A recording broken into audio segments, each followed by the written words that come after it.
സമയം രാവിലെ 3:30. ഞങ്ങൾ കാസർഗോഡിലേക്ക് നാനായി എൻഗേജ്മെന്റ് കൂടിയിട്ട് വരാം. ലൂണ മോൾ ബായ്. വണ്ടി കിടന്ന് ഉറങ്ങിയിട്ടത് ജപ്പാൻകാരുടെ കണ്ണുപോലെ ആയിട്ടുണ്ട്. ആരുടെ എൻഗേജ്മെന്റ് ആണെന്ന് മനസ്സിലായി നിങ്ങൾക്ക്? ഇവനെ കണ്ടിട്ട് നിങ്ങൾക്ക് മനസ്സിലായില്ല? വേറെ ആരുടെ അല്ല കേസ്, ആ നിജിന്റെ ഏട്ടന്റെ, ഞങ്ങളുടെ സ്വന്തം നിഷേട്ടന്റെ. അപ്പൊ ചെക്കനോടെ റെഡിയാണ്, ഞങ്ങൾ റാണി ചേച്ചി എടുത്ത് പോട്ടേട്ടോ. കായ്സ്, ഇതാണ് ഞങ്ങളുടെ ചെക്കനും പെണ്ണും. എത്തിപ്പത്തെ വെൽക്കം ഡാൻസ് ഒക്കെ ഉണ്ട്. വെൽക്കം ഡ്രിങ്ക് എന്നപ്പോ വേണ്ട പറഞ്ഞു. ലിപ്സ്റ്റിക് ഒക്കെ പോയാൽ എന്ത് ചെയ്യും?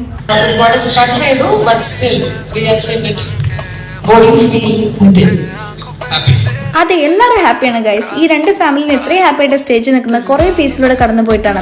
And this is A precious moment guys. ഇപ്പൊ തൊട്ട് അവർ ഒഫീഷ്യലി ബ്രൈഡ് ആൻഡ് ഗ്രൂം ആയിട്ട് നെക്സ്റ്റ് വീക്കിലോട്ട്. അതേസമയം ഇതോടെ പോപ്പിൻസ് ടീമിന്റെ ഡാൻസും സൈഡിൽ മ്യൂസിക് ഒക്കെ നടക്കുന്നുണ്ട്. പിന്നെ അവരുടെ മെയിൻ മെഹന്തി ഫംഗ്ഷൻ നടക്കാൻ പോവാ. സിസ്റ്റേഴ്സ് ആൻഡ് ഇതെല്ലാം സ്റ്റേജിൽ അറേഞ്ച് ചെയ്യാം. അത് കഴിഞ്ഞിട്ട് ഫാമിലി ഇങ്ങനെ ജിൽജിലായിട്ട് ബ്രൈഡിനെ കൊണ്ടുവരും. എന്താ ഇത്? എന്താ മോനെ, റൊമാൻറ്റിക്കാ?